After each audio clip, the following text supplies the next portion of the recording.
mga balita sa Radyo Ang Balita sa San Rafael.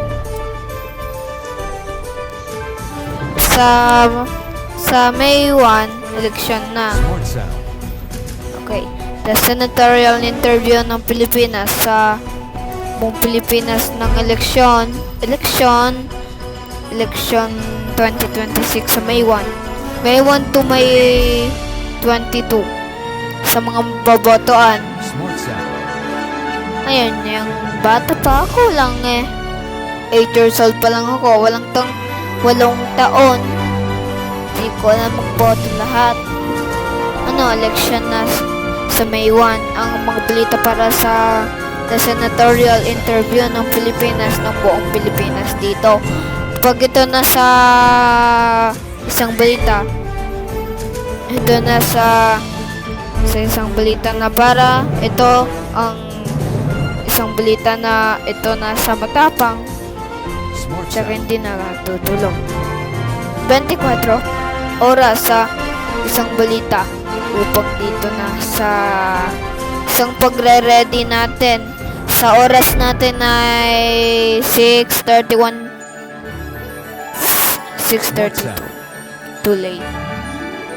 6:32 PM na lahat ito na sa isang balita na para ito na yun na kapag ito na sa good news so yung kung napunta sa San Rafael yung ako lang yung nagre-report, mag-isa ako mag-report, matapang lang yung balita yun sa isang balita yun yung mga balita sa ikaw na ba sa Double D ang mga balita sa senatorial interview ng Pilipinas, buong Pilipinas ng GMAS na isang balita na ito ng mga balita para sa isang balita namin mga ng magas o gabi na pagsusunodin natin ng hapon ay gabi.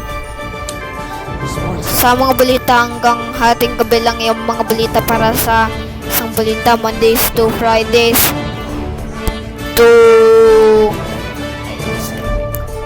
to 11 PM. Dito na sa gabi, dyan na dito sa radyo ang balita ng ikaw na ba sa mga balita ito kapag ito na sa mga balita.